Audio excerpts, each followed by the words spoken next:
Hello toy fans, my name is Tony and welcome back to the Analog Toys YouTube channel. Now I wanted to take a little bit of time today to talk about the new Star Wars retro collection from Hasbro. Now I was aware of this when it was first announced at Toy Fair, and there was a lot of talk on the Facebook pages and the various Star Wars groups and toy collecting groups. And I had some thoughts then, but I didn't really want to weigh in at that time. You know, this channel is predominantly about vintage toys, even though this is obviously clearly linked to vintage toys. So the Hasbro Retro Collection is where Hasbro have reproduced 6 of the original Star Wars action figures. I believe it's Chewbacca, Han Solo, Princess Leia, Farm Boy Luke, Darth Vader, and the Stormtrooper. Now, as I said, I didn't really feel like weighing in with my thoughts at the time, but now that they've been released in Target a week or maybe 2 weeks ago, this has really blown up on all of the Facebook pages, the different forums, the Facebook groups. It's been a really significant backlash here. People are angry. I don't really understand why. It's the biggest argument seems to be that whenever people have talked in the past about reproduction weapons, I know that there's a lot of people sort of running almost a campaign of sorts on eBay, saying that, you know, people who sell reproduction Star Wars weapons on eBay, they are forgeries. They shouldn't be allowed to do it. I don't see how it's any different to selling reproduction antique furniture. You know, it's as long as it's sold as a reproduction, I don't really see an issue with that.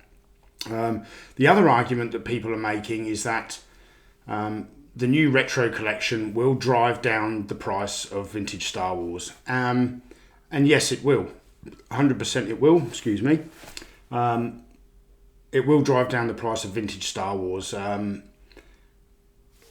I don't see that as an issue. I mean, if I don't collect toys for an investment, I collect toys because I have a very strong nostalgic passion for them.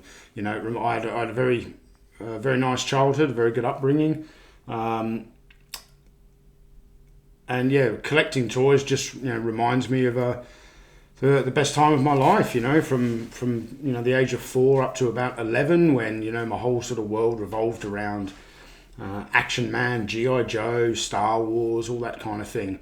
That's why I collect toys. Now, the reason I've got an Action Man next to me here, this is an original Action Man figure, but the outfit is from the Action Man 40th anniversary series. Now, what the Star Wars collecting community is going through right now happened to the Action Man community all the way back in 2006. Now, I've often joked that the 40th anniversary release of Action Man should be called the 40th to the 45th anniversary, because it was so popular that they continued producing products for 4 years, and new products were coming out instead of 2006, the 40th anniversary.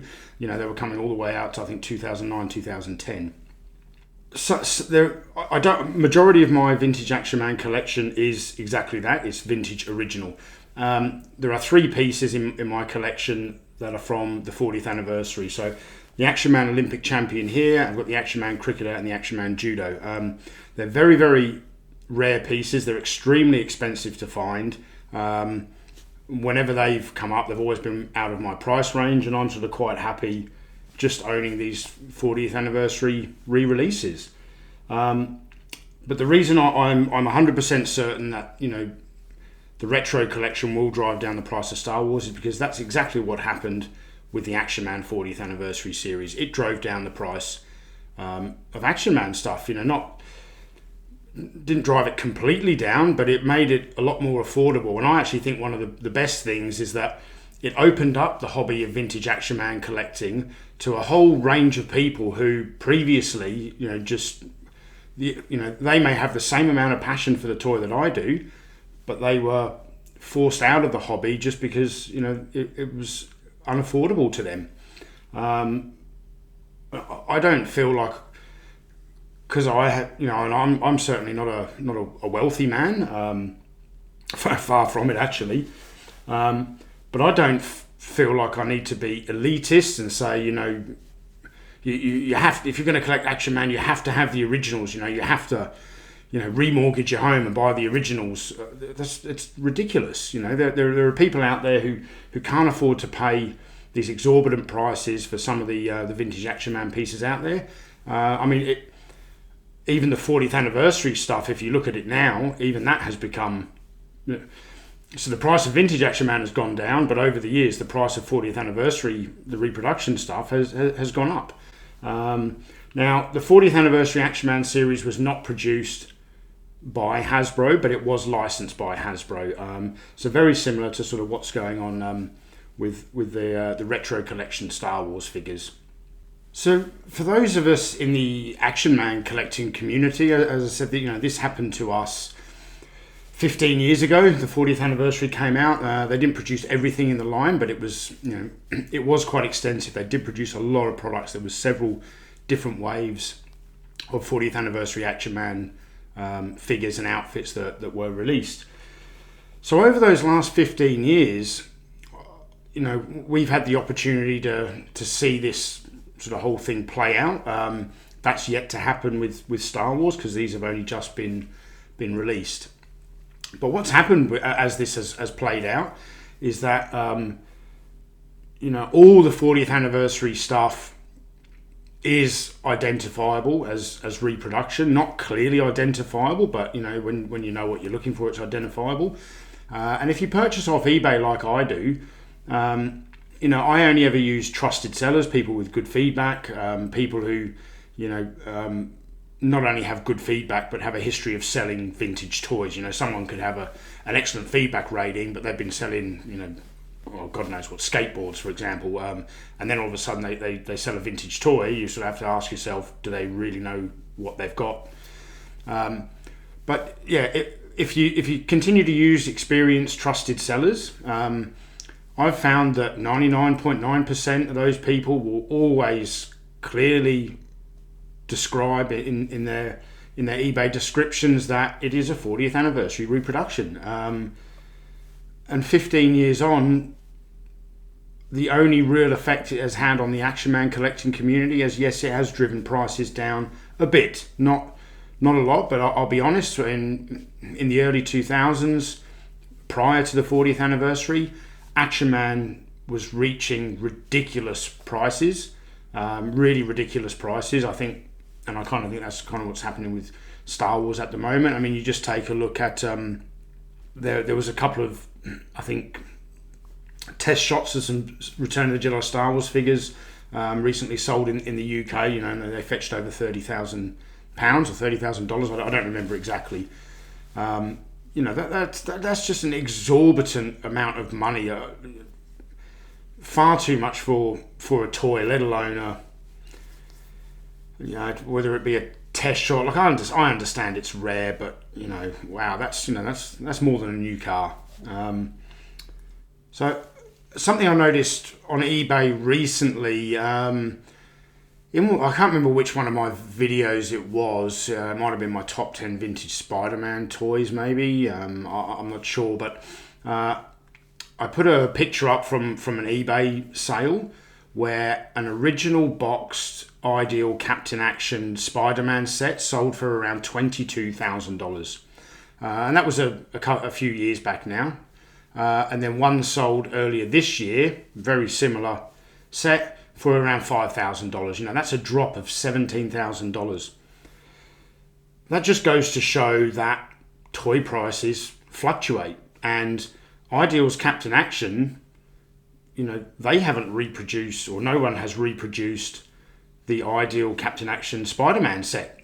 That price has dropped dramatically just because, as I said, prices fluctuate. It is what it is. I don't get it.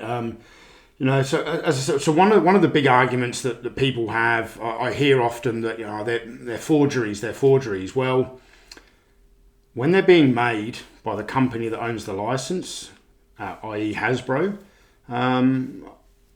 they're now licensed forgeries.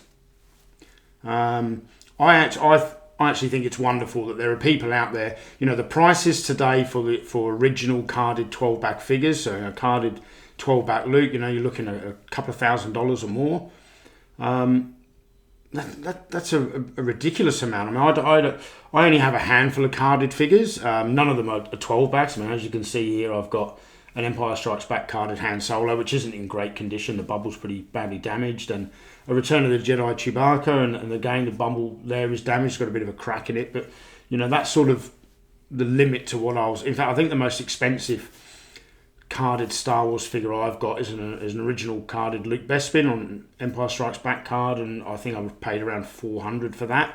I don't normally like to spend that amount on carded Star Wars figures, but that's my favourite character, so I wanted to just get that one figure as a sort of centerpiece to my collection. There's a massive community of legitimate Star Wars fans, and when I say a legitimate Star Wars fan, all you've got to do to be a legitimate fan is have a passion for that franchise, whether it be the movies or the toys. And this retro collection has now made it possible for those people who don't have a large amount of disposable income to collect the toys that they had when they were kids, and I think that's great. I don't, I've already said it once. I don't feel that people should be forced out of this hobby because of their financial status in life. That's just unfair. So these, as I said, these are, you call them forgeries if you want to, but they're licensed forgery. They're licensed by Hasbro. Another thing that's come up recently is the reproduction Yak Face and Blue Snaggletooth that will be coming soon from Smith Lord Creations. This guy has been getting a lot of hate online, and there are certain things that if you won't say something to someone's face, you shouldn't write it on the internet and hide behind the anonymity, so to speak, of the internet. And some of the hate this guy has got is really, it's been over the top, really uncalled for. It's just disgusting behaviour. That's the only way I can describe it. Some disgusting behaviour. So Chris Smith, I believe it is, from Smith Lord Creations, he's already done, I think he made a Han in Stormtrooper disguise, which was obviously never released. No one seemed to have a problem with that because it was treated more like a custom rather than a reproduction. But this guy's, he's not trying to rip anybody off. He removes the country of origin stamp on the back of the legs. He sells them as reproductions. Yeah, I just don't see the issue. I like Star Wars. I don't have a massive collection. The bulk of my sort of toy budget still goes into Action Man these days, and probably a bit of Mego. So when I pick up Star Wars figures, I tend to pick up loose ones. I like to get them, at a decent price. I will never ever own a Yak Face because I don't think it's a great figure, and to get an original Yak Face, I need $400, $500, $600 plus. For one 3 3/4 inch figure, that's ridiculous. $500, $600 for a 3 3/4 inch figure. But if there are people out there who don't have an issue with a reproduction, but perhaps they had that figure as a kid, and they want to reacquire that figure to reignite that childhood nostalgia and that passion that they had for that toy, they shouldn't have to fork out $500, $600. When someone like Chris Smith is going to produce these, for a far less cost. I think at the end of the day, toy collecting is about fun for me. If you want to do it for an investment, I don't think we'll ever see eye to eye. Like my good friend Michael Mercy says, we agree to disagree. Because yeah, if you're doing this for financial investment, there's so many other things. Just go buy stocks, trade shares. Toy collecting for me is a passion. I like to talk and converse with people in the community who are kind, who are inclusive of everyone, regardless of whether or not they're deemed eligible to be part of the community because of their financial status in life. I think that's wrong. So I think I've probably rambled enough.